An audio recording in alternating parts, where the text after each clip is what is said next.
Imagine you're driving home alone at night. The road is empty, the streetlights flicker, and a cold shiver runs down your spine.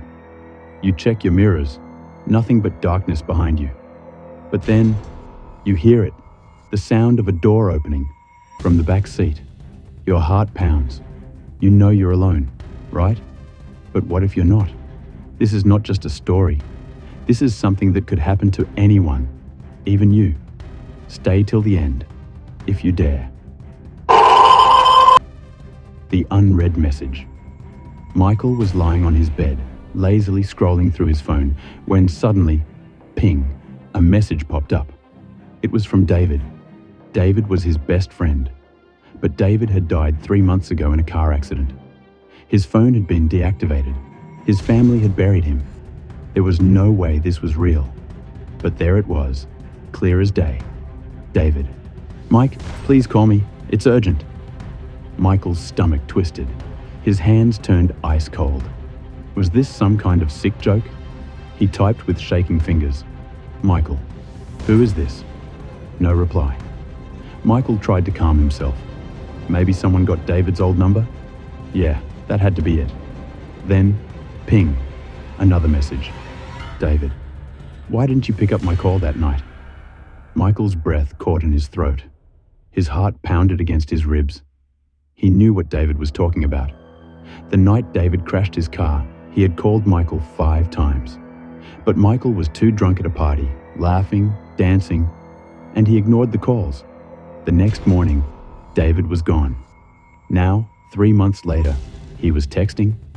Michael's phone started buzzing violently. Incoming call. David. Michael's skin crawled. His brain screamed, "Do not pick up." But his fingers moved on their own. He pressed accept. He put the phone to his ear. Silence. Then, breathing. Heavy, slow, unnatural. Then, a whisper. Come outside. Michael's body locked up. His eyes darted toward the window. His apartment was on the 3rd floor. Outside was just darkness and an empty street. But then, his phone vibrated again. A picture. A blurry photo of his own apartment door, taken from outside. Michael's stomach dropped. His mind raced. Who the hell took this? Then, knock, knock, knock. 3 slow knocks on his door. Michael couldn't breathe. He couldn't move. Then, another text. David, you should have answered my call. The doorknob started turning. The lights flickered. The last thing Michael heard was the door creaking open and a voice whispering in his ear. Now, it's your turn. You think that was terrifying? Imagine something even worse. Not in a car, not on the road, but inside your own home, where you're supposed to be safe. But what if the danger is already inside, watching you, waiting? Get ready for the next story, one that will make you question every shadow in your house. The shadow in the window. Emma had lived alone in her apartment for 2 years. It was a quiet neighborhood in Chicago. Nothing ever really happened here. But lately, something felt off. Every night as she got ready for bed, she noticed a shadow in the reflection of her bedroom window. It looked like a tall figure standing behind her. The first time, she gasped and spun around. Nothing. She convinced herself it was her imagination. Maybe the streetlights outside were playing tricks on her. But the next night, it was there again. And the night after that. Always standing. Always watching. One night, she decided to test it. She raised her right hand. The reflection copied her. She tilted her head. So did the reflection. But then, the shadow didn't move. Emma's blood ran cold. She wasn't seeing her own shadow. Someone, something, was standing behind her. Her hands shook as she grabbed her phone and opened the camera. Heart pounding, she slowly turned around. Nothing. But when she looked back at the window, the shadow was closer. Emma's stomach twisted. She snapped a picture of the window and zoomed in. It was a figure, a man. No facial features, just a dark, blurry shape standing in her room. She felt like throwing up. She didn't sleep that night. She left the lights on. She didn't dare look at the window again. The next evening, Emma had a friend over, Mark. She told him everything.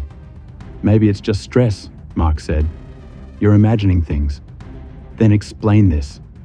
Emma shoved her phone at him, showing him the picture. Mark frowned.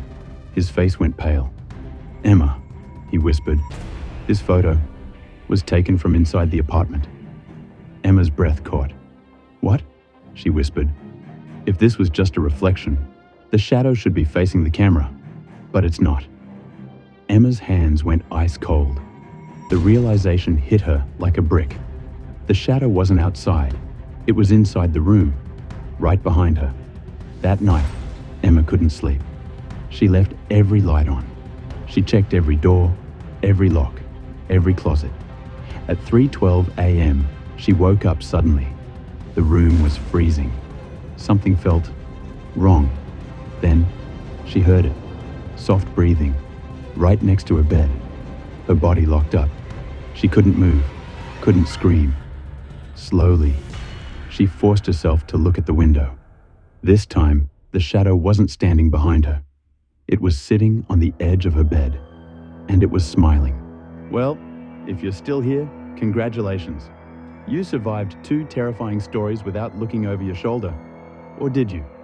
You did check behind you, right? No? Maybe do it now, just in case. All right, enough nightmare fuel for today. If you enjoyed getting scared out of your wits, make sure to hit that like button, because, let's be honest, you love the thrill. And if you don't subscribe, well, who knows? Maybe the next horror story finds you instead. Sleep tight, or at least try to.